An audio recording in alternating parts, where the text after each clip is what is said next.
Man, what's up, sports world? Man, it's one take here. I'm Zaya. I got a couple of the crew members here with me this Sunday morning. We here to talk sports on Sunday. We got college basketball, Saturday results coming for y'all, NFL Combine, and more. We got MG in the building. Milligram, what's up, MG? How you doing? Good morning. How are you? You Here got we your are. coffee today? Already, I've been up since 5:30. I've already had it. Thank God, people. She got her coffee. Thank God. Hey, Moss, what's up with you? Level up sports, man. I know you sipping on your coffee too, man. How you doing? Feeling pretty good, man. It's good to see Grams in the building with us this morning to talk a little bit. And it's always good, man, here with you, one take and doing your thing, man. I'm glad you have me on the show this morning so we can do what we do best. For sure, man. Hey, y'all know we got low post, mid post, high post up in the building. What's up, post gang? How you feeling? Feeling good, man. Good to be on with y'all. Is that the first lady of Notre Dame football? How you It doing, man? is. It is. Yes, indeed. All right, without further ado, man, we're gonna go ahead and jump right into it, man. We're gonna start in the college basketball world. We had some great action yesterday, a lot of ranked matchups yesterday. It went kind of crazy, man. But we're gonna start with Virginia, number 11, Virginia at number one, Duke, 51-77. Duke came out with a dub, man. What did y'all think about that game? For me, we'll let you go last, Miss Graham. You know your boys. I know you anxious to talk, but I actually been watching this Duke team since Michigan. I said it yesterday. They're gonna come out, put a little spanking on Virginia. I was trying to figure out who Virginia was last week after watching them, even watching them when they had the tough game and won against the Buckeyes. Trying to figure out who this team is. Duke let us know they're not too much of a threat to some, but to them, they're definitely not a threat. All cylinders clicking, especially defensively. Duke looked like a national championship team yesterday. So we'll just put that in the air. Yes, sir. I picked Duke to win yesterday, but I thought Virginia would present a better challenge to that Duke basketball team. Look, man, I Duke to me is one of the favorites to win it all come March in that March Madness tournament. It's nothing else they can do. They just a legitimate title team at this point. So I mean, Cam Boozer, Evans, all those guys can hurt you, and I'm excited to see how Duke does this year. I think Shire was a really great hire, so kudos to Duke because I think he's been coaching his behind off, and he's definitely one of the better coaches in the nation. Hey, and what's up, WTP for life? We got Rob up in the building. How you doing today, family? I'm good, man. Good to be here this morning. Sorry I'm a little bit late, but I'm here. Hey, better late than never. You know what I mean? Hey, we was talking about this Virginia Duke game. Duke with a 26-point victory.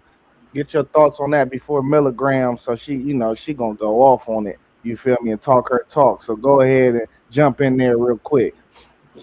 Well, I felt like maybe Virginia will be able to play decent enough defense to sort of slow that Duke team down, but that was not the case. I knew Duke was going to beat them by double digits, but I didn't think they were going to do them by 26. But Virginia is one of those teams that I don't think they're just not what they were maybe a couple of years ago. This Duke team is really, really riding on a high level right now. They've beaten some top quality teams, and they showed again yesterday why they're the number one team in the country. I tell you what, man. I think Duke they shot the leather off the ball. If they shoot the ball like that, it ain't nobody gonna beat them. It's just no way. Cause if you got to think shooting the ball the way they did yesterday and having a paint presence like Boozer, that's just a recipe for a national championship right there. I know too though that this Virginia team wasn't. I said it Thursday. This Virginia team is not by any means, but at the end of the day, shooting is shooting. You feel me? You got to knock shots down, and if they knocking shots down like that, man, it's gonna be tough. And I like the way Isaiah Evans played yesterday too. Isaiah Evans was balling. Yeah, I think a lot of people didn't realize that Duke only came in as a 9.5 point favorite. That was the line in Vegas coming into the game yesterday. So I think we kind of heard that and took that personally, that you think we can only beat Virginia by 9.5 at home. Please, we've been on one since probably before Michigan, but Michigan really turned us open a little bit, I think, and we kind of unlocked a couple of key players there that we're going to need going down into March at that Michigan game, which is Nick Minia and Darren Harris. Nick's a freshman and Darren's a sophomore, and Darren is a pure shooter, an absolute gunner from three, and he hit some at Michigan. He hit 5 or 6 at Notre Dame, and then came out yesterday and put, I think, 12 on the board. So that was really good to have that bench presence as well. Cam is going to do what Cam does. I've said from the beginning of the season, we're going to go as far as Cam takes us. It was nice, though, when he got, scratched in the eye, that Pat Gungwa came out and really helped in the middle as well. I mean, Big Pat does a lot of things that a lot of people don't see. He's quick to the ball. He's covering good. He's setting screens, on offense, and on defense, he's going to block that shot from you and make it harder for your bigs in the middle. They really bothered their 23-year-old freshman. Their first year, as Corey Alexander likes to remind people that they're called at Virginia. And so it was really good to see, I think that was probably our most complete game since Michigan. And Michigan was rocky in the first half too. But I think heading into March and heading into, we've got NC State in Raleigh tomorrow at 7. And then on Saturday, we've got Carolina at home on senior day for Malik Brown. So, and word on the street is Wilson's going to be back for that, which is fine. I want to play a team at its best and with their best always and forever. And so it's good to see. And you hate for kids to go down with injury anyway. So, good to see him be able to come back and hopefully play on Saturday. But a lot of things are happening now that are clicking that maybe a lot of people don't pick up on. Like Caleb Foster is becoming more and more of a leader on that floor, directing the offense, locking down people on defense if Dame is not on somebody. And our defense leads us to our offense. And I think that's helped us in the past few weeks, is really locking up our defensive end as well. I can't stand to listen to Corey Alexander. I call it story time with Corey because he's going to talk about everything and anybody. And he played at Virginia and is from Virginia. And so anybody that's from Virginia, they're best friends. And he's got a story about. But he did make a really good point yesterday about how, Jon Scheyer does not get looked at for ACC Coach of the Year because he's at Duke, and that is the expectation. But what he's done in 3 years and what he's done with 2 freshman classes back to back needs to be talked about in Coach of the Year times. He's a young guy. Yeah, he got mentored by the best of the best. And so, making Duke his own team as well, but also he's got 18-year-old kids coming in that are doing grown man things. That's hard. Coaching is a lot harder now than it was 30, 40 years ago, even 15, 20 years ago, even 10.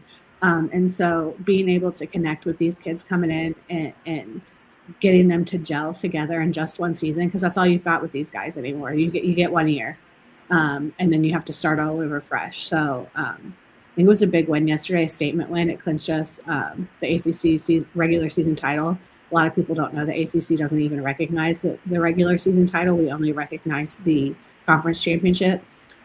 So that's kind of a ongoing joke too, but we looked real good yesterday, and we've unlocked a couple of kids, and Nick and Darren, and are getting big minutes out of Isaiah, who's, still going to throw up some threes that you question. When Pat Gungwa and Malik Brown hit a 3 in a game, you're done. So it was a really good all-around game, I think, for us. Yeah, no doubt. They definitely looked like they could win a national championship, like Moss said yesterday. Anything to add to that game? All right, let's move to the next game. We had number 14, Kansas 61. They went to Arizona, number 2 team in the country, 84, 23-point win for the Wildcats. What did y'all think about that game?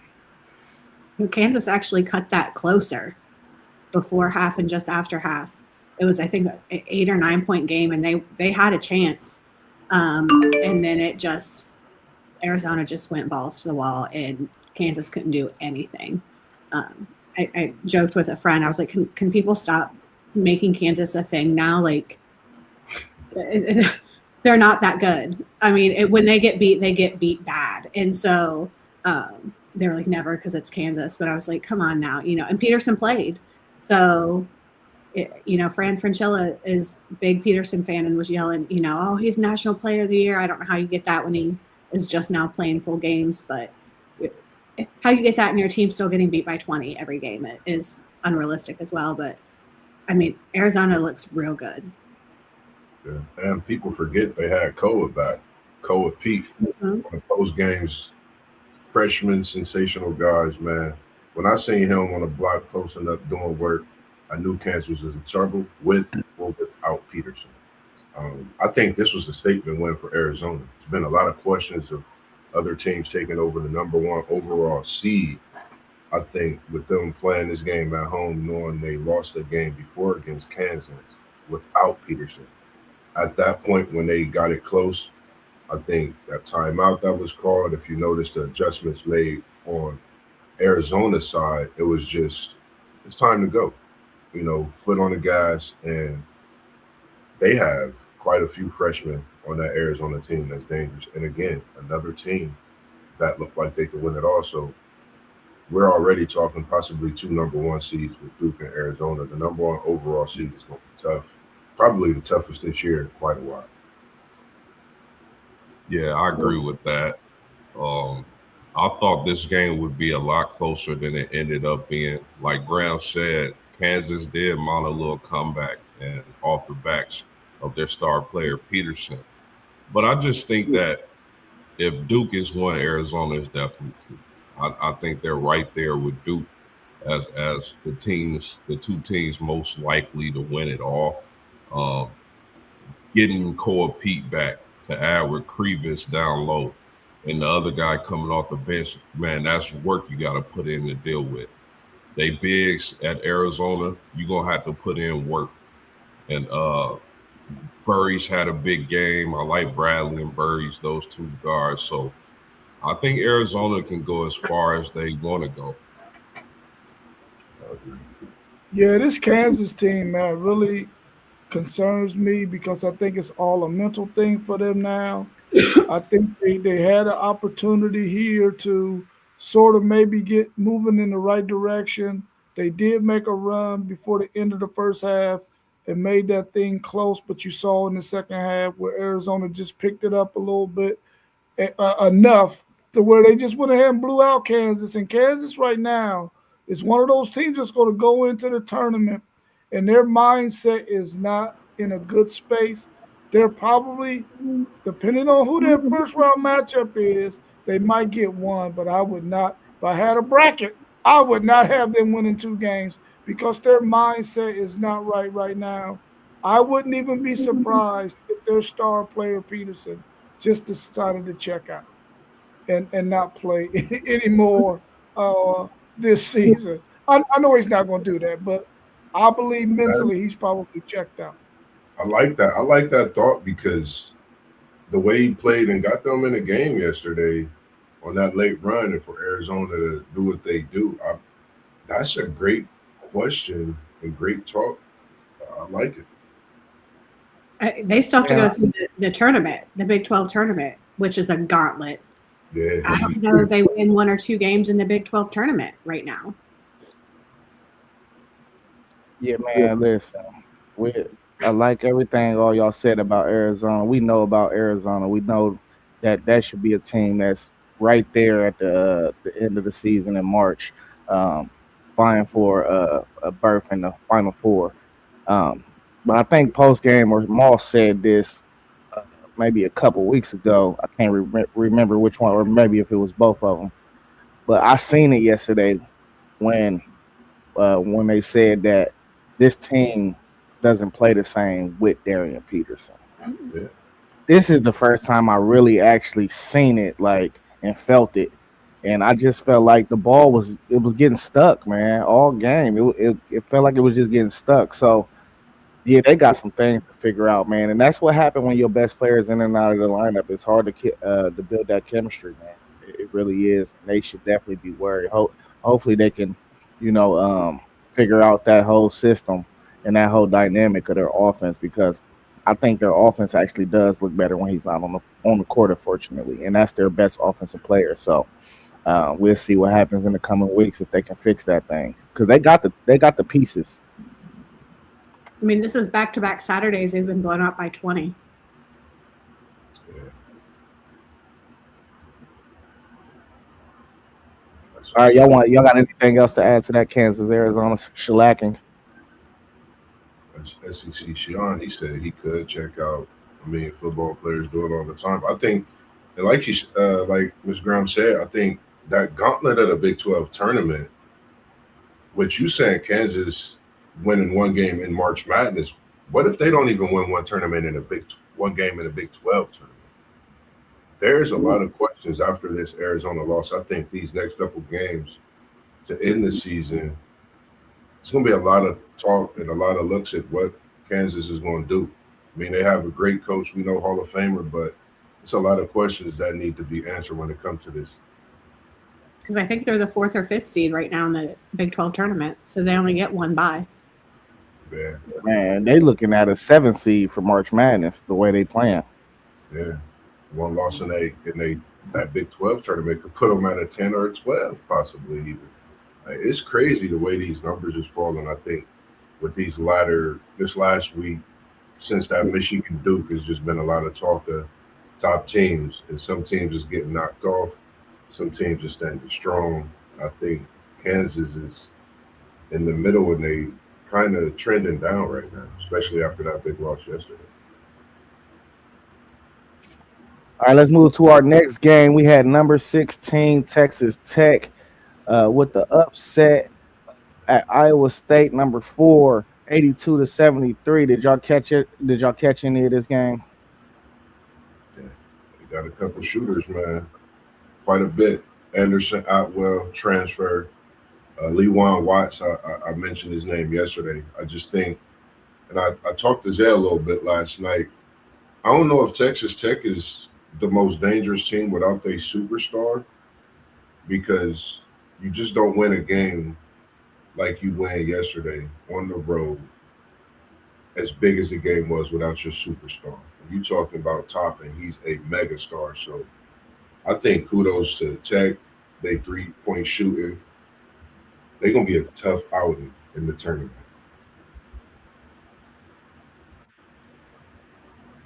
Yeah, I agree with you. I agree with that. I was pleasantly surprised by Tech's play yesterday. Iowa State, I believe, was undefeated at home. They come to Iowa State, they get the big victory.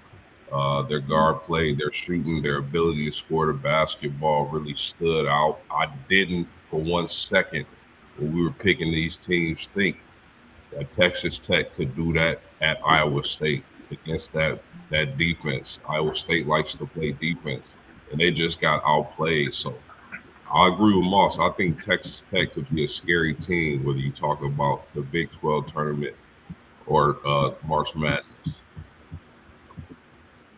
Yeah, I turned this one on late and saw Iowa State was down fairly big. And I mean, they obviously mounted a bit of a comeback, but at home, even that kind of shocked me because you guys have said, their defense is stellar. But Texas Tech just, I feel like they're almost now playing this season for Toppin. They were struggling there a little bit, and then he went down and unfortunately had that season-ending injury. But now it's almost like he's like, you know what, go play the season for me now. And maybe not for me. He seems like not an unselfish kind of kid. But, like play like I'm out there and let's go finish this strong. Because they were kind of struggling the last few games before he went down. Yeah, this Texas Tech team really is a mentally tough team. They're a well-coached team. And I just think they had to figure out some things once they knew that their key player wasn't going to be there. They had to take a couple of games to figure some things out. They really shot the three really well in this game, especially in the beginning of the game. which allowed them to get into a comfortable spot with the lead that they had, and they just carried it on through the rest of that game. Iowa State started off a little bit slow, which hurt them. You can't if a team comes on your home court and they start punching you in the mouth, you got to be able to answer that and stay right there with them. They fell back a little bit too far, probably got to the point where they felt like it wasn't going to help them. I mean, they weren't going to be able to get back in it, and that didn't help them having that kind of a mindset. And Texas Tech stayed on it, kept grinding, kept knocking down shots, and they were able to win this game pretty easily, even though it was less than a double-digit win.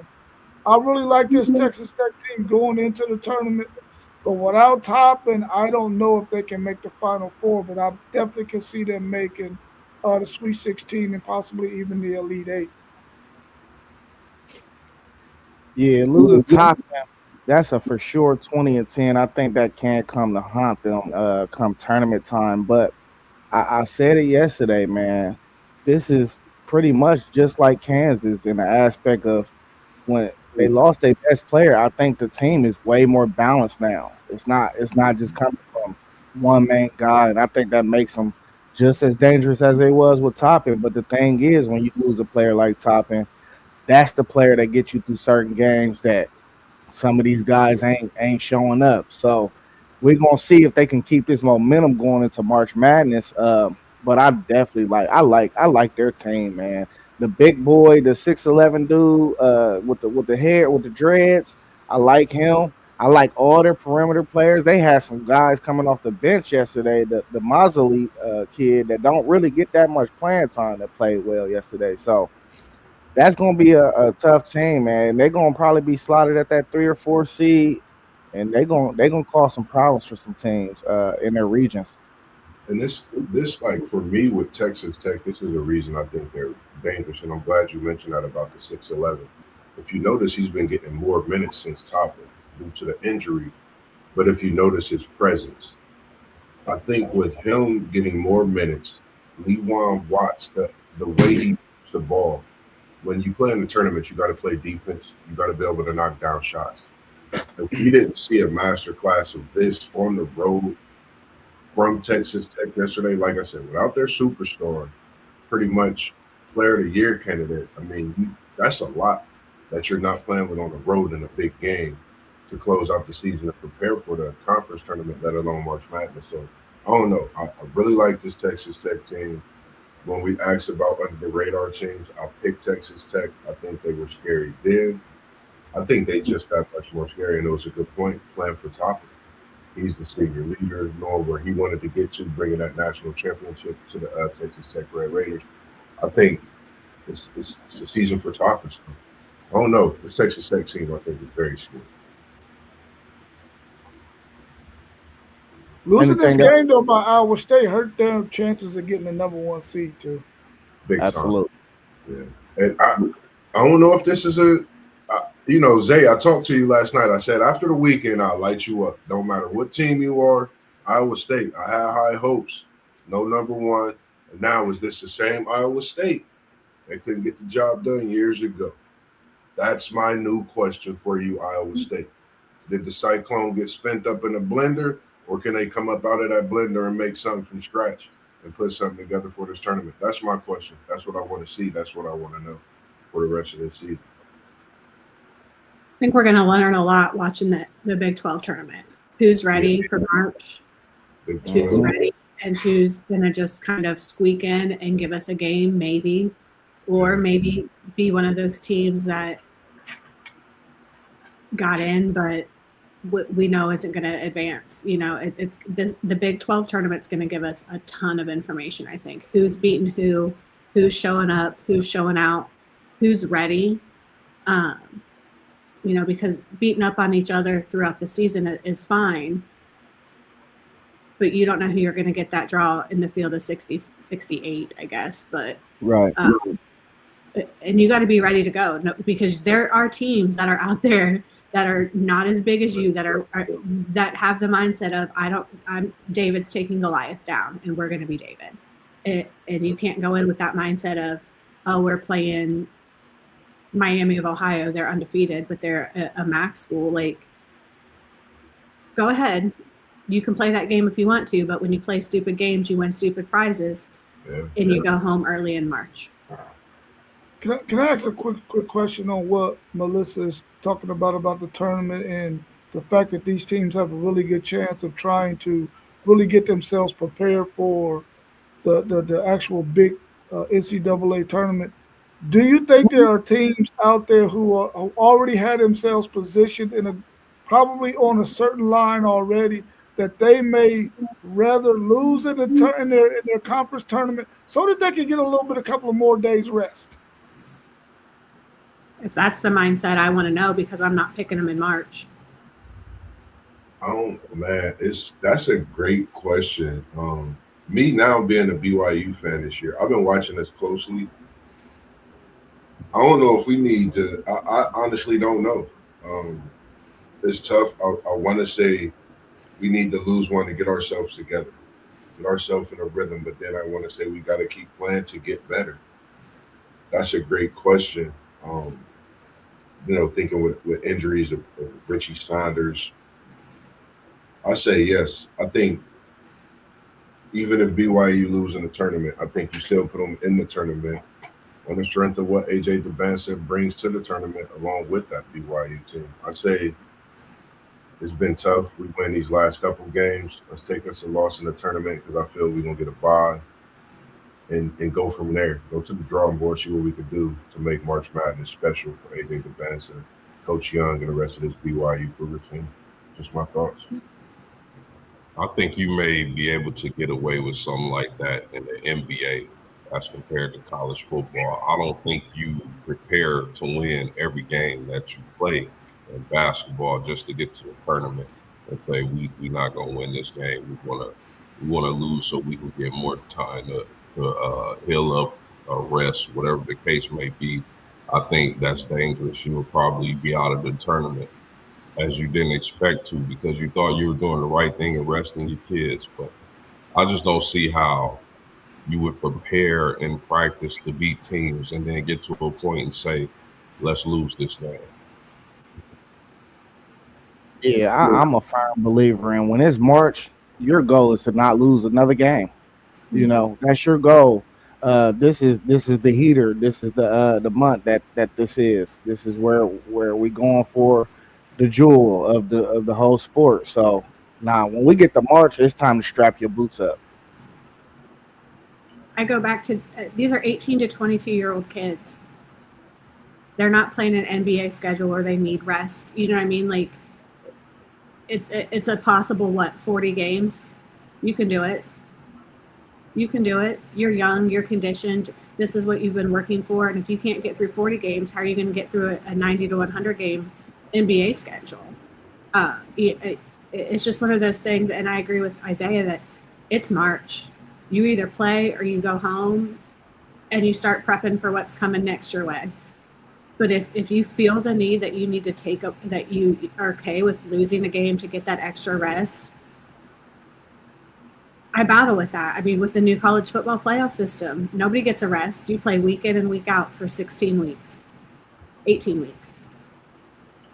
Just think. Let's welcome T1 in the building. What to do? How you feeling, T1? Man, I thought y'all was starting at 10. What happened? I ain't get the memo. I did see it go out, though. 9 on Sunday. It's probably Isaiah's fault. Switched it to 9 yesterday. It's all good. On Saturday. And I'll have you know, I was ready by 10 yesterday, and Robert Brown and Isaiah said, oh, we moved it to 9. Sorry, I tried.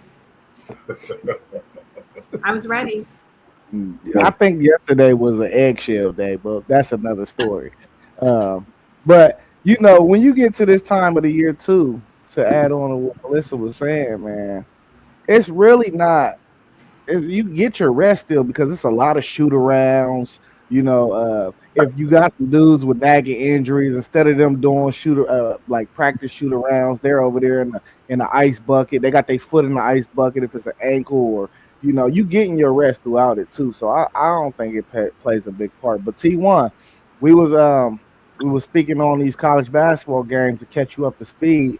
I don't know if you caught any college action, but we had Virginia, Duke, Kansas, Arizona yesterday, Texas Tech, Iowa State. And that's the three we went over so far. So if you've seen any of them games and you got any thoughts on them, you can let us know what you saw. I actually didn't. Y'all know I moved into my Delicacy yesterday, so I was working hard all the way late into the midnight hour, and I was tired. I didn't get to see anything. That's cool. That's cool. We got you covered, brother. As always, as always. Miss some bangers for sure. Definitely miss some bangers. Let's get to the next game. We had an SEC showdown yesterday. This was a banger, a late second shot, about 7 seconds or 6 seconds left or something like that from Bama. 71-69. They went on the road and beat number 21 Tennessee. Did y'all catch this game? How did y'all feel about this one? I know I enjoyed it.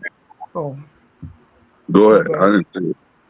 oh, this was definitely a game that played in Tennessee's favor. They kept the score right in the score range where you want to be able to beat Bama, because Bama, if they get you in the 80s, there's no chance that you're really going to beat them because they score the ball so well.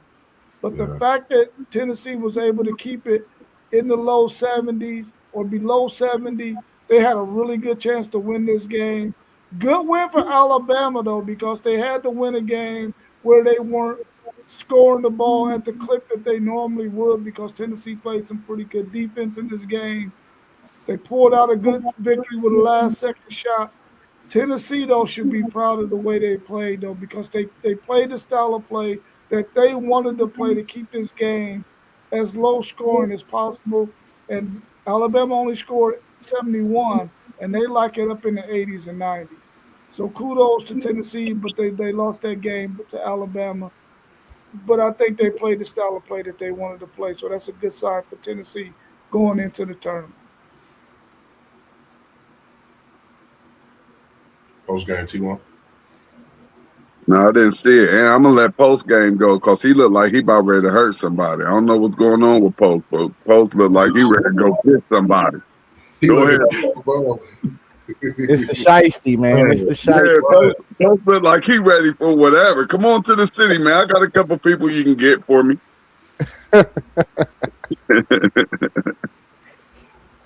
No, man, it's cold. I'm streaming in my garage, man. It's pretty cold out here, but I enjoyed this game probably the most on the Saturday slate.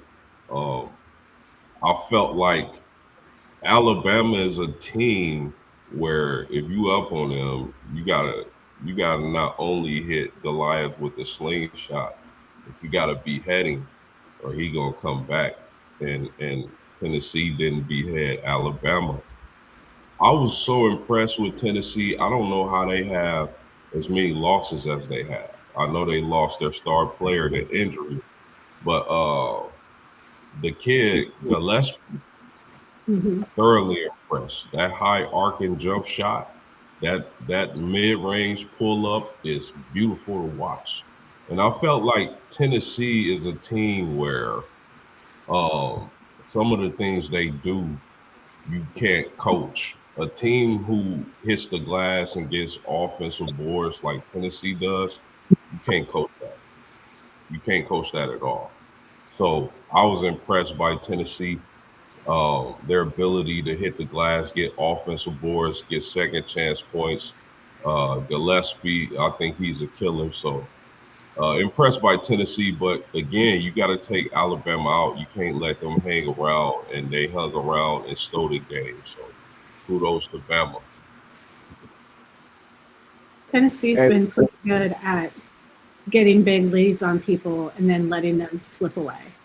And that's what's bitten them in the ass a few times this year is they've had 10, 15, 20-point leads, and just teams have been able to come back and chip away. And I think that's kind of also what happened here last night. I feel like Tennessee had a decent gain on them. Ament went down with that gruesome-looking injury that he's lucky he was able to walk off the court. Tried to give it a go in the second half and just couldn't. I'm interested to see what some imaging might show, or it's got to be a hyperextension, or there might be a slight tear somewhere, but it looked bad. And that's just kind of been Tennessee's MO this year, is they can get up on some teams that are really good, and then they can't keep that momentum, and the opposing team just chips away at their lead, and it becomes closer, or they lose. Yeah, it looked like I missed a banger yesterday, and I believe I picked the home team, which was Tennessee, correct? Yeah. Yeah, I believe I picked Tennessee with that one, and that looked like it was a banger and a high-scoring game. I like high-scoring college games. And, being from the Big Ten, it's easy to get a 40, 50-point game. You know what I mean? So I like when I can get a Big Ten game up in the 70s and 80s, or somebody might even be tickling and playing with the 90s. So that looked like that was a very, very entertaining SEC game that I missed right there. This was me and Zay was talking, man, last night. I told him this was a great game. I think I seen a lot of defense on both sides, especially out of Tennessee, even though they took a tough loss. I think this was a good win for Alabama, a good loss for Tennessee, for them to push through and figure some things out. Another big injury, for another great player this year, and it was a freshman, and Nate Ament. So I think Tennessee they got to go to the drawing board now. They got to figure things out. Of course, know what's going on with Ament, sensational freshman. If he's hurt, it's going to be tough. But if he can come back, I think it'll be good for Tennessee. I think Alabama needed this more than anything, and they figured out some things that they needed to figure out as they head to the end of the season, preparing for the conference tournament. Hey, listen. This Bama team is a sleeper in March Madness. I tell you, this probably might be one of the. This is one of the best. It could be the best backcourt in America, though. You talking about Holloway? The kid got a burner. He got a burner. He got a clip, whatever you want to call it. The kid Phelan Jr., he can get to any spot he want to get to on the court. And when you got right cell hitting shots like that, man, that trio is ridiculous. And we done seen it plenty of times where guards just sweep through March Madness. If them three guys can stay on the heater like they have been, I think this is 8 games in a row now. If they can stay on the heater, man, and continue to play very good basketball, and make shots and take care of the ball, this Bama team is going to be real tough to beat, man.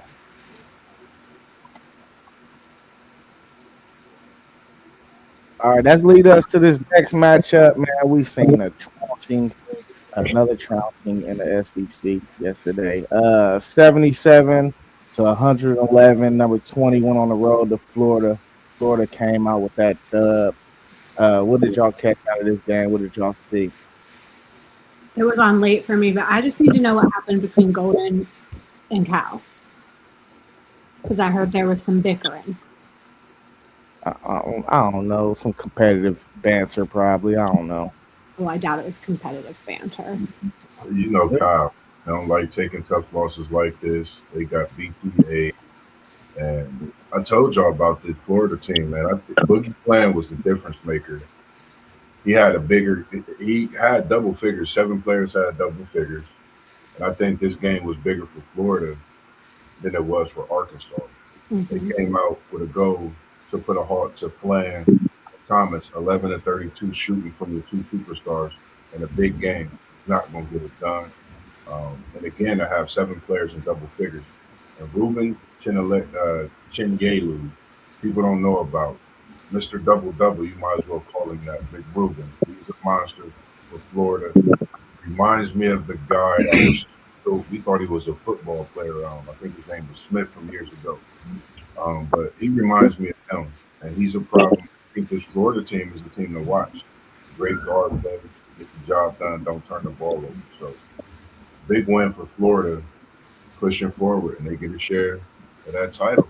So, kudos to the reigning national champs until they dethrone. They continue to do work. But Boogie Flan made this personal. Very personal. He made it personal. They did a piece on game day before. I don't know if y'all saw it. That was before I fell asleep because it was a long day. About how when he got hurt at Arkansas, Nobody checked on him. They just ignored him. And that's how he knew he needed to go. He was there when he was there, and then when he wasn't any good for what he was there for, nobody kind of reached out or anything. He took that shit personal yesterday and said, "I got you." So I think that was interesting because you wonder how that goes a lot of times, especially with so many kids are transferring within conference now, which is so strange to me. But when you play your former team and you know the inside or outside workings of a program, you can make it personal. And he did that, and he showed out last night from what I saw this morning. So it was kind of interesting to see. Yeah, I'm with y'all on that. Florida literally Arkansas out to the shit. You heard a bunch of bumping. You heard Arkansas yelling. A couple seconds later, you didn't hear Arkansas yelling anymore. You still heard the bumping and things falling. This was an old-fashioned beating, and your boy post-game turned this game off at about 10 minutes left in the second half and began to watch the Wars and Rumors of Wars. So, I mean, there's nothing to see here. Florida, we asked if they could be a top 4 seed. I think they can be a top 4 seed, depending if they keep rolling through the conference tournament. So I was thoroughly impressed by Florida. You definitely better bring your A game to the arena with them. Yeah, I'm glad we played them in November, not now. Hey, appreciate y'all for getting me up out of my pig stooey little Arkansas homerism with this one right here, because it looked like it wasn't even close. What was that score again? 111 to 77. 111. Did it go into triple overtime? How could it go into triple overtime if they only had 77? And how the hell did they get 111 points that fast? They got triple ones. What the world was going on in this game? Has anybody scored 111 points this year? I don't even know if I ever see side of, just one of those games where it's like the beginning of the season and you got Ohio State playing Bethune-Cookman or somebody, and you're still not getting 111 points. That right there has to be probably one of the most impressive game scores that I just heard. I ain't get to see it, but that just sounded like everybody was out there eating. It sounded like it was the Golden Corral, and everybody was just out there eating up everything they wanted to eat. Very impressive, and that could be a very dangerous sign for anybody in this NCAA tournament. Just going off of that score right there.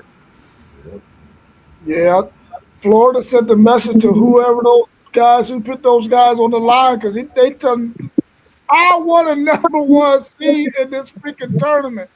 They put it on Arkansas yesterday. The thing I don't like though is they get Texas next, and Arizona is Arkansas is probably gonna be like, we got our butts whooped. We got to take it out on Texas, and they probably gonna smash Texas, man. And Texas need both of these wins these last 2 games to keep themselves up of the bubble.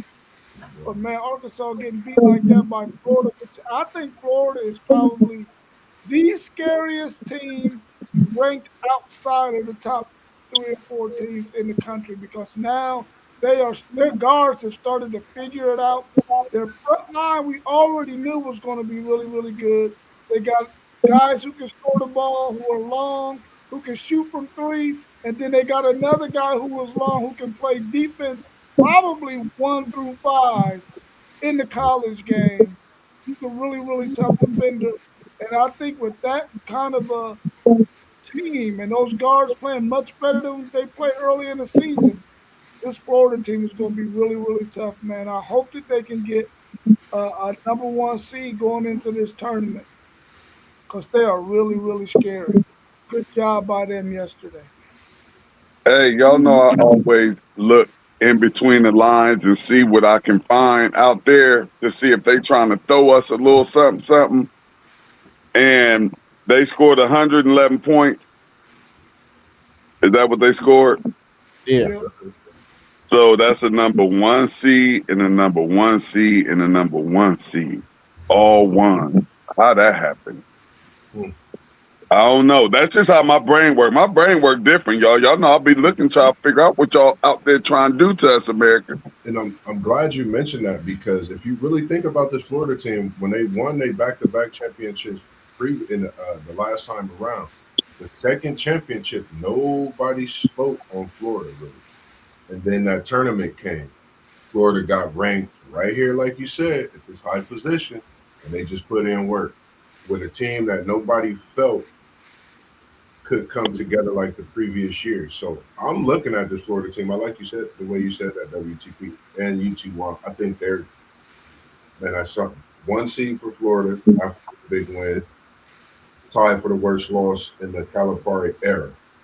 So I think they stirred a lot up with this one. Florida, they out there playing games to celebrate the day. It's the day off and another one tomorrow for them after this big. Hey, listen, y'all know I keep telling y'all Florida is my favorite. You got 7 dudes with double figures, and then the 8th guy got 8 rebounds in the game. So they're 1 through 8. That's like a perfect rotation number for me. 8 guys, maybe 9 sometimes, but 8 guys. Everybody gonna hit the floor for about 17, 18 minutes plus. I love 8-man rotations. I think this team they're going to be a hell of a wrecking ball in this tournament. People are going to have problems with them, and I'm really praying and I'm hoping, because the matchup I really want to see them go up against is Arizona. I hope they fall in the same region as Arizona. That will be a monster game for me. Yeah, y'all got anything else y'all want to add about the college hoops world before we move over to the NFL Combine? I got to give a shout out. Texas beat Texas A&M and our SEC, Sean. That's why you didn't come on the show, because we whooped your boys yesterday. He said his upset pick was Arkansas, but the only thing that was upset was them Hog fan stomachs. Yeah, I got to give a shout out to Nolan Smith, first-year head coach at Tennessee State. Most wins in Tennessee State record since they went to D1. They have 20 wins.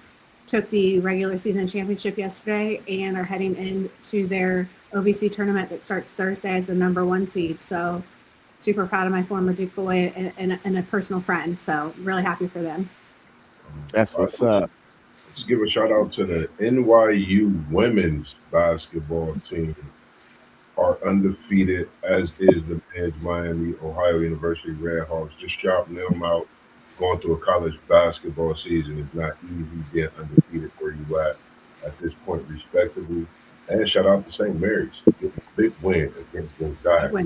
Team we've been trying to figure out who they are, and we know when St. Mary's clip them in the season, Gonzaga normally gets 1, maybe 2 wins in the tournaments. Just a food for thought. So keep that in your notebook and think about that as we get ready for these practice also. All right, let's move over to the combine, man. We had the running backs, the quarterbacks, the running backs, and receivers on display yesterday, man. We're gonna go ahead and start off with the quarterbacks. Who is your biggest winners and losers from the QB position from yesterday's combine testing and their throwing sessions? Taylor Green, with what he did, I don't know if he just put everybody on notice, put every GM on notice. He's totally moved up the charts for sure. 1st round pick. Where is he going? Who knows? But after watching him yesterday, he's just a thoroughbred, man. It was good to see him, especially the season he had. And like I said yesterday, man, you could tell who's preparing for these combines, who's ready to put the work in. And you see it based on a simple 40, but his overall combine was crazy work, ridiculous, diabolical. Yeah, I mean, kudos to Taylor Green and why measuring in at 6'6", 227 and running a 4.35 and 11.2 in the broad is extremely impressive. I gotta disagree with my brother Moss. I don't think he moved up the draft board because guess what? The thing that you want to see from him, he didn't do, which is passing the ball. I think everybody figured out or already knew coming in that he was an athletic freak. But if you want to be a quarterback in the NFL, the most important thing is throwing the rock, and he didn't throw the rock. So I don't know if he moved up, but at the same time, extremely impressive feat. I thought Ty Simpson did himself some good yesterday, slinging the ball. I think I was surprised personally by Haynes King's ability to run that fast in his 40. I think he did himself some good. And I think Sawyer Robertson didn't have the best day throwing, but I think his athletic testing was pretty solid. Yeah, I would have to say Taylor Green, Haynes King, both of them, in terms of what they did at the combine yesterday, at least made it interesting for teams to say, maybe in the later rounds, I will take this guy and see where I can position him at when it comes to playing some of these positions, some gadget football in the NFL. I think Taylor Green, if there's a team out there who is willing to have a project that has a quarterback who starts for them with this kind of a skill set, they probably will draft him in the later rounds and just see if they can develop him into something and also use him in gadget situations. I think that will be the same for Haynes King as well, being able to run that way, or even put him in certain packages, sort of like a wildcat, but also with a guy who can trick you up and throw the ball to a tight end or something. They might have helped themselves in that way. In terms of being drafted straight out as a quarterback, I don't think they helped themselves much. But I think Ty Simpson did enough to let all those NFL teams who have an interest in getting a quarterback outside of Mendoza, I think he did that and helped himself as well. P1. Nah, go ahead. I don't like none of them quarterbacks. Yeah, well, we know Taylor Green did some like all-time testing for QB position yesterday. But to throw a little couple other names out there, I thought Cole Payton from North Dakota State threw the ball really well. I think he got on a lot of people's radar yesterday. I would say Drew Aller. I think somebody's going to absolutely fall in love with Drew Aller. Just the measurables and just the ease of. He's just like one of them guys. It's like without the pads, it looked like he got everything you need. So maybe somebody take a flyer on him and just be like, man, I can be the one to coach this guy up.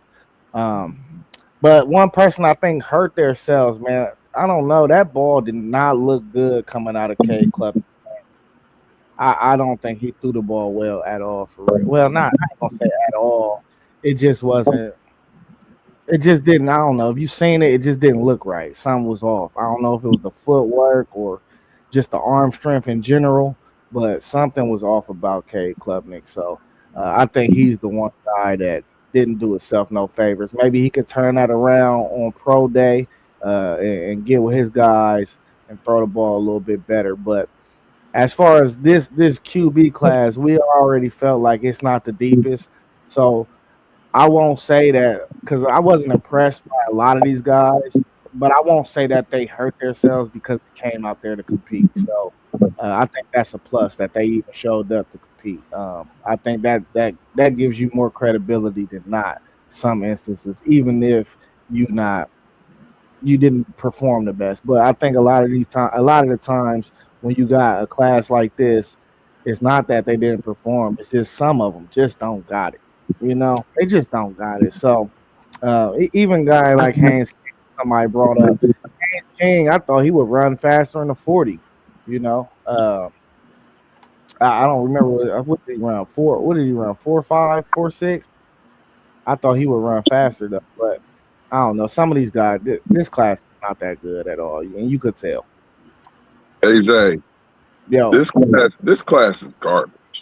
it's not that. You're not going, and that's why I really ain't had much to say unless you just set me up, threw me an alley oop so I can talk about it. This class is garbage.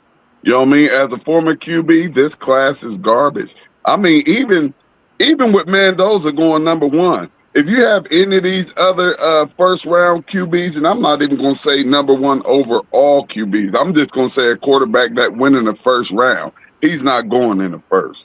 He was in a system, had a good system, had a great team that was set up to win, that was extremely old, and I think he's a good quarterback. I'm not saying he's not a good quarterback, but am I saying that he's one of those number one overall draft picks?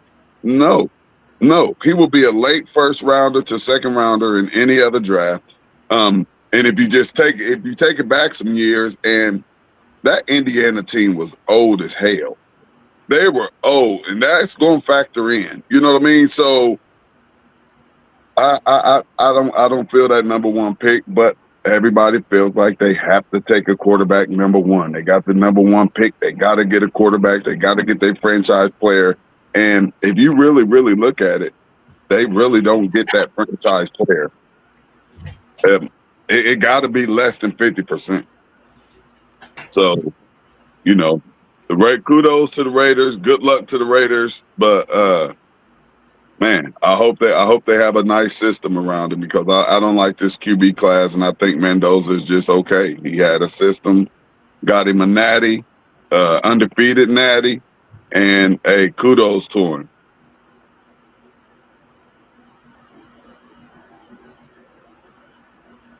All right, what's Sean talking about that down here? He said, "Sorry, I've been at work."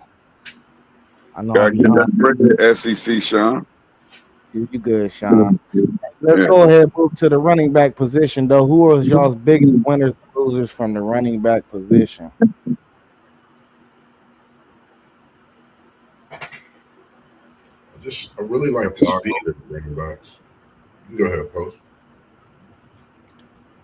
The biggest winners were, of course, Mike Washington, Jeremiah Love, Jadarian Price. I thought those were the biggest winners. I think the fact that they asked Jeremiah Love to stay after and work with the wide receivers shows the versatility that I've been talking about for 3 years now. Jadarian Price, in my opinion, looked the best on the on-field workouts, and he did himself a lot of good getting into the 4.4s. And Mike Washington, I don't think anybody expected him to run that fast. So I thought those three guys were the biggest winners. I think Emmett Johnson from Nebraska, who I really like, I think he ran a little slower than I was expected. So, I mean, running backs, nice. I don't think it's the deepest class, but I definitely think there's some people, some RBs that did themselves some good in the company. Hey, Post, didn't you say that Love was going to be like a top receiver as well? Coming from out that backfield, you said that, huh? And then they want to look at him with the receivers, huh?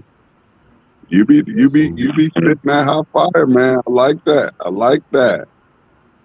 Hey, T1, hey, shout out to T1, man. He always acknowledged when your boy Post is cooking, man. All day.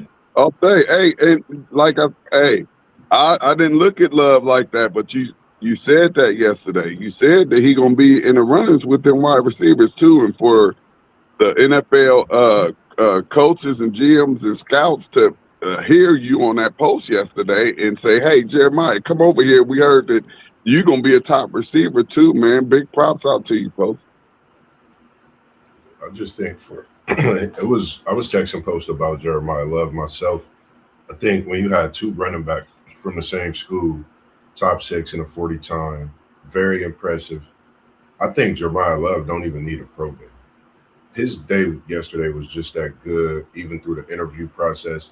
And like you mentioned, for him to work out with the wide receivers, I think that shows not just your skill set, but how much them GMs really want you in on their franchise. So I think he really excelled yesterday. I really like what Jeremiah Love put out on the field, and I think it's only going to get faster and stronger. You can go back and look at Adrian Peterson's numbers and compare those to Jeremiah Love's. Crazy work he put on yesterday on that combine. Y'all made me come off mute because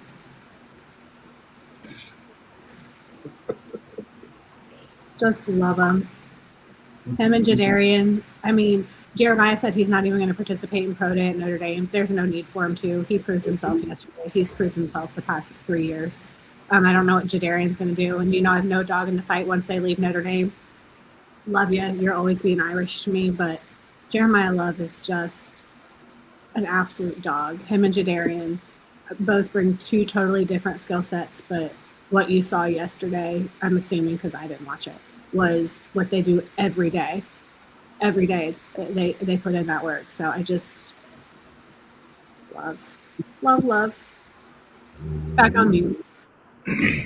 Yeah, kudos to Washington in that fast time that he ran. He really helped himself a lot.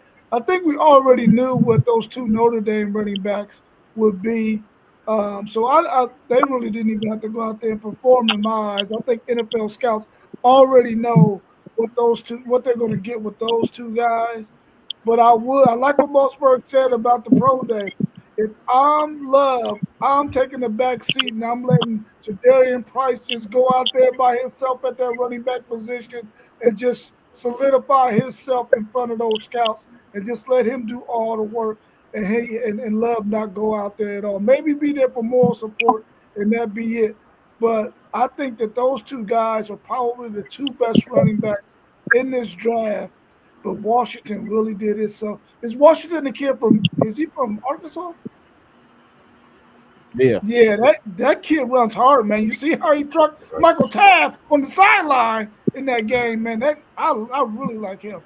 I think the way he runs, physical, with a purpose, and he can couple that with some speed too. I think he really, really helped himself out a great deal in this draft because running backs really – you only get 2 or 3 of them that really, really go high, but I think he's a guy who could get in that mix and be the third running back pick in this NFL draft. Yeah, I mean, go ahead, Post. My bad, Zay. I don't think people realize how fast these players are moving. Like, I know we do, but for the audience, like, just to put it in perspective, like 4.5 is fast. 4.4, that's elite speed. 4.3 and better, you just a freak of nature. Nah, that's a fact. You moving like you 4.5, you moving like school zone like speed. You know what I'm saying? What we talking about? Yeah, you like a sports car with 4.3 speed.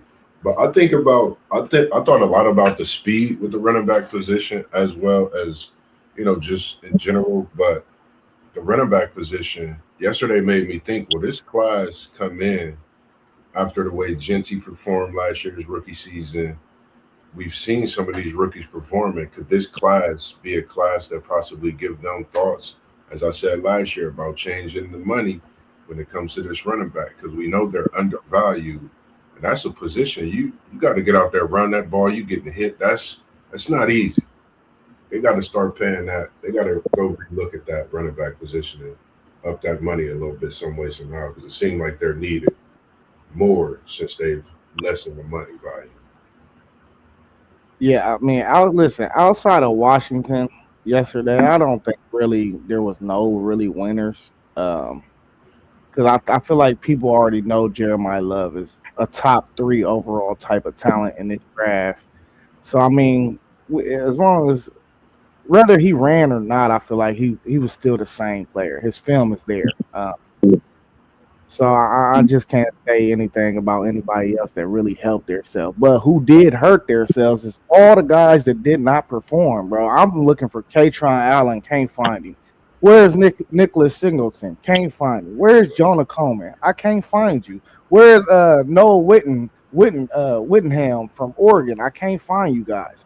Why are you guys like? I'm not gonna call y'all scared, but why are y'all guys not out there competing next to the other players that's working for positions in these drafts? And I think sometimes when you wait till pro day, you wait till your comfort zone, That's kind of a telling trait for me, bro. I want my running back to be dogs. So I want you to come out there and compete. I think them guys hurt themselves more than anything. That's a really good point. One take Zed. When you're not the guy at your position group, and you get invited to the combine, it's essential that you go. You can't wait for your comfort zone and your pro day to go out there and show what you got, man. If you get invited and you're not Jeremiah Love at the running back position or the group of guys that was in there last year, who we saw go out there and perform and did well for themselves, you do yourself a disservice by not going to the NFL Combine. Y'all got Yeah, anything else to add? Oh, go ahead, Post. I just want to add that there's a little bit of noise about Carnell Tate's 40. He ran in the 4.5. So what? Some of Hey, the best. we about to get to the receivers, Post. Yeah, we don't run backs. My bad. We about to get to you. Hey, matter of fact, you going first. What's your biggest winners and losers, man? Go ahead, Post. Kill him from the receiver position. Right, so I can give you some more props. I thought overall the SEC receivers were really fast. You got Brendan Thompson, Xavier Thomas, Deion Burks, and then a guy Zay likes to talk about, and Chris Brezel out of Tennessee. Him at 6'5", 200 pounds, running in the 4.3s. Bro, I think he just solidified a first-round draft pick. That size and speed combo is going to be too sexy for GMs to pass up on. So I thought there was some wide receivers that really helped their case. Now, what I was about to get to was Carnell Tate, and I hear people talking about his 6'5" or 4.5 40 time. So what? Guess what? Y'all remember guys like Jerry Rice? Y'all remember guys? What's my man who used to play in Houston with the hands? I don't know why I can't remember. Devontae, what's that? Devontae? Who? Hopkins. Andre Johnson. Devontae Adams. Devontae Adams. There are all-time great receivers that didn't run 4.4, 4.3. 4.5 is plenty fast enough.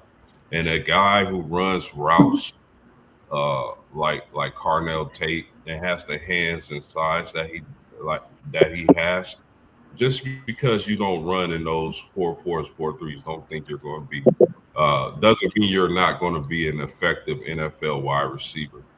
So these teams can be foolish if they want and look at that time and pass on him, and I promise you it's going to come back to bite him. Hey, Post, they won't be that foolish because they see the film as well, and they see him for some reason. He's all alone behind the safety.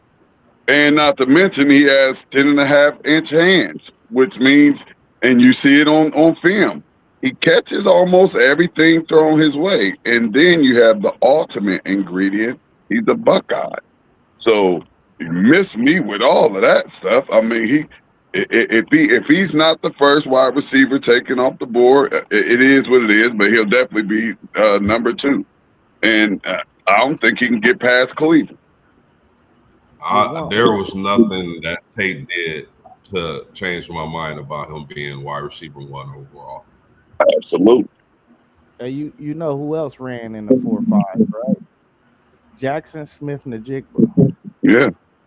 And that's who they did a lot of comparison. Like I think about Mike Evans, like you said, Smith-Njigba. And I'm gonna go ahead and call Carnell Tate. His new name for me is the technician. And the reason I call him the technician is because at 4.5 speed, you still can run the routes. You got hands the size of the claw of Kawhi Leonard. You can do work. So I actually been liking Carnell Tate for a few years. I think he's what the NFL been waiting for. Is going to give me thoughts, like I said, Plaxico Burress, man. Like one of the guys I really like. I love Cardinal Tate and what he's going to bring to the game. So bring him to Cincinnati at 10 if it's possible. But I like Hey, but just think about it though, y'all. Like for real. I mean, the man's 6'2", 6'2.5" or something. But to say that a 4.5 is slow and you're questioning, his running ability, that's just wild to me. That's wild because you might got this 4.52 or 4.5 whatever, but somebody in front of him ran a 4.46 or something. He just right there on his heel. They acting like he 3, 4, 5 steps behind somebody. Like he's still right there on the heel of a 4.3. You know what I mean? So, I think that's ridiculous to say that a 4.5. And I understand you want the receivers running a 4.3, but those receivers are probably 5'8", 5'9", 5'10". And that's when we do say it's impressive when we see, a wide receiver or a quarterback or a linebacker run a 4.3, run a 4.4. I get that. But, to try to drop a wide receiver because of his 40 time when the film doesn't lie and he wasn't slow. Now, if he would have ran a 4.6, a 4.65, 4.68 or something, then I maybe could rock with you a little bit. But 4.5, that's good. And not to mention, he'll probably run a 4.4, somewhere in the mid 4.4s at Pro Day. He probably will run it again at Pro Day to get a better time. But, man, I thought was a couple guys that helped out a lot yesterday. And the main one I would say is Deion Burks in Oklahoma. I thought Deion Burks went out there and balled out. He was already a guy in my book. But I think he's creeping closer to that first round. So the thing with him is, though, we didn't see we all last year. We was like, man, we got dudes in Oklahoma they don't have no receivers. Nobody's getting open to that. I'm starting to really think it was coaching, bro, at this point, because the way Deion Burks ran that 4.35, just seeing him and Chris route running yesterday, I'm like, man, I don't know how they couldn't get this guy open. But another guy too is Zachariah Branch. I think Zachariah Branch is highly slept on, and I want to say that they threw him a lot of screen passes, even at USC, screen passes, even at Georgia, screen passes, a lot of intermediate stuff. But his route running is actually like probably one of the crisp I've seen all day yesterday. So Zachariah Branch, man, I wouldn't be surprised if somebody took him in the first round either. It just depends on the team, honestly, and people department and what they see on the film.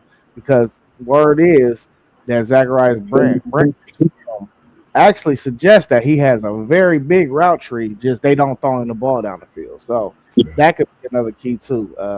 But them two guys, I think they definitely earned themselves more money. I think their potential is about to be unlocked for sure. I'm glad you met Zachariah Branch. We see his talent, man. I think whoever gets both of these receivers are going to get something special. Branch, I think he brings a whole different element, kind of like Percy Harvin. Like you got to look at some of these hybrid receivers and their speed and the skill and what they can do. Like you said, with route running, he's special. I think he's just going to be unlocked once he's drafted. Yeah, I think Deion Burke did himself a really good service yesterday in the combine, along with Brennan Thompson in terms of the speed, possibly to be a return guy, not necessarily as a wide receiver in the NFL. His route running, his ability to catch the football and all that is not, because he went from Texas to Oklahoma to Mississippi State, but the speed is there. So as a return guy, I think he did himself some service there. Deion Burks, of course, and then Zachariah Branch. I think he really helped himself out a lot. If he had a better quarterback, we really would have to see just how talented Zachariah Branch is. This Georgia team was not a team that would throw the ball down the field a whole lot. That was a big knock on Gunnar Stockton all season. We seen him do it at the Tennessee game, but we didn't see it much after that. And I think if he would have been able to give those kind of throws to Zachariah Branch during the season a lot more, he really would be one of the top receivers that we would be talking about. In terms of Carnell Tate running that 4.54, if I'm an NFL scout and I'm gonna go on the opposite side, not because I don't think that he's gonna be the number one wide receiver pick, because I think he will be.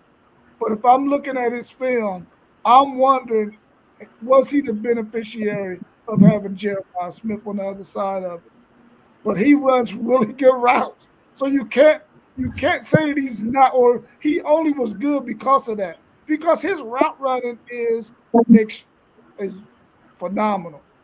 So I hope that these scouts really look deep into how good of a receiver he is, as opposed to just thinking that, oh, he put up these numbers, he's this or that. I hope that they really go back and look at everything that he does. So that way they really can determine, yeah, this guy really is that good. He just wasn't the beneficiary of having Jeremiah Smith on the other side of it. He's a Buckeye. That's all you need to know. You're a Buckeye, watch the film, and what Archie Griffin was a Buckeye and a 2-time Heisman Trophy winner, and he was a bust in the NFL. But guess what? These wide that's coming to the NFL year after year after year after year. I mean, Smith and Jigba was just the offensive player of the year in year number 2. Yeah. Marvin just needs a quarterback. I mean, everybody, if you're NFL team, you want a Buckeye wide receiver. If I'm lying, I'm lying. Hey, Yeah, I would just add that Carnell Tate has dominated on every level of football he's played thus far, high school and college. I don't think it's going to be any different in the NFL. But I mean, Rob did bring up a good point. How much of that was due to who he is playing with? But I think at the end of the day, Carnell Tate is going to be an absolute stud in the NFL at the wide receiver position. I mean, shoot, at times he was looking better than Jeremiah. Talk about it. You can call it whatever you want to call it, but at times he was. So it was just like pick your poison, y'all. Hey, they had to sit Carnell Tate this year because he was going to win the Biletnikoff Award over Jeremiah Smith. They couldn't let that happen. Yeah, that's the real reason he shut down them games. They talking about an injury because he was already surpassing him, and I think he was on for another big game. So I don't know, Tate. I've been liking him, man. He's special. Whatever GM gets Tate, man, they're gonna be getting something very special. And like you said, man, it's a factory down there at Ohio State. They produce wide receivers like no other. We seeing it. It's starting to be a normal thing. And like for me, I don't know. I would like to see him be paired up with Malik Neighbors. You got Ohio State and LSU wide receivers. I think that would be something special for Jackson Dart, Scatterbo. We'll figure out everything else in the offseason, free agency or whatnot if we can. I just think that would be great for him. Man, that statement almost sounds like y'all saying that Jeremiah Smith was benefiting from Carnell Tate. No, Carnell Tate was benefiting because of Jeremiah Smith. Why does anybody have to be benefited though? They're both great in their own rights, man. But they are. I agree with you. But if you're a defensive coordinator, you already know who was Texas making sure didn't kill him. Who was everybody making sure this guy didn't kill us? And everybody who didn't, what happened? Jeremiah Smith killed them. I'm just saying, the Jackson Smith Tate killed. Tate has some monster games, and just as One Take Zay said, and I believe it now. I don't even know if he was hurt. He was going all the way up to where he was like I said, he was looking like the best wide receiver in college football. Simply because that guy on the other side of him was getting double teamed and triple teamed. Man, come on, man. Y'all know that's the truth. I ain't man, taking nothing away from Carnell Tate. I know Carnell Tate is a hell of a baller. But I'm telling you right now, he was benefiting for the fact that he got that dude over there that's the best college football player in the country, has been the best college football player for going on the third year now when this season starts. So why hasn't he been let's get claiming somebody. Hold on, let's get somebody unbiased in the situation. We're gonna direct this question to post game. Hey, because you're biased, man. We're gonna direct this question to post game right now. As a receiver, post game, how much do you value a receiver winning his one-on-one matchup? 100% of the time, you got to be able to win your matchup. I mean, I think two things can be true at once. I think yes, Jeremiah Smith is a freak of nature, and anybody would benefit playing alongside with him. I also believe that Carnell Tate, his own right, is a wide receiver, and I think a lot of us will see that, in the NFL draft when he goes from 5 to 10. At the worst, I think he's a wide receiver too. At the worst. Hey Rob, is Tate wide receiver 1 in Texas last year? Yeah, he was wide receiver 1 at Texas last year. Yeah. Okay. Yeah, All right. But we don't have Jeremiah Smith. That's okay. Is he wide receiver 1 in Alabama? Is he wide receiver 1 in Alabama? How can you say that and Worthy didn't go in the top 10? Like, we got to make it make sense. This. If Xavier Worthy was there, he would not be wide receiver 1. He would not be wide receiver 1. If at Georgia or Alabama, if Devontae Smith was there, would he be wide receiver 1? Devontae Smith was a Heisman Trophy winner. That's a whole different level. What I'm saying is, I gotta put somebody in there that's at least close to Jeremiah Smith. We all know Jeremiah Smith is the best probably wide receiver we've probably ever seen in our lives. I gotta put somebody. Why hasn't he won the Biletnikoff or the Heisman or anything? Why isn't he winning anything if everybody's saying he's so awesome? Because he's getting double and triple teamed against the really good teams that can do it. The best should be the best. If you're the best, you should be called the best, labeled the best, given whatever trophies as the best wide receiver. 2 years in a row, this young man has not won a Biletnikoff. That's not true. Has caused That's not true. That's not true. problems That's not true. for this debate. That's not true. Hey, in the Super Bowl era, Ohio State receivers leads the NFL in reception yards, reception touchdowns, and receptions. They are the factory for wide receivers. That's hands down. There's no doubt about that. All I'm saying is Jeremiah Smith is the man, and Carnell Tate benefited from that. That's all I'm saying. All right. Y'all got anything else to add about the combine before we get out of here? I just hope everybody has fun. What'd you say, MG? I just hope everybody has fun.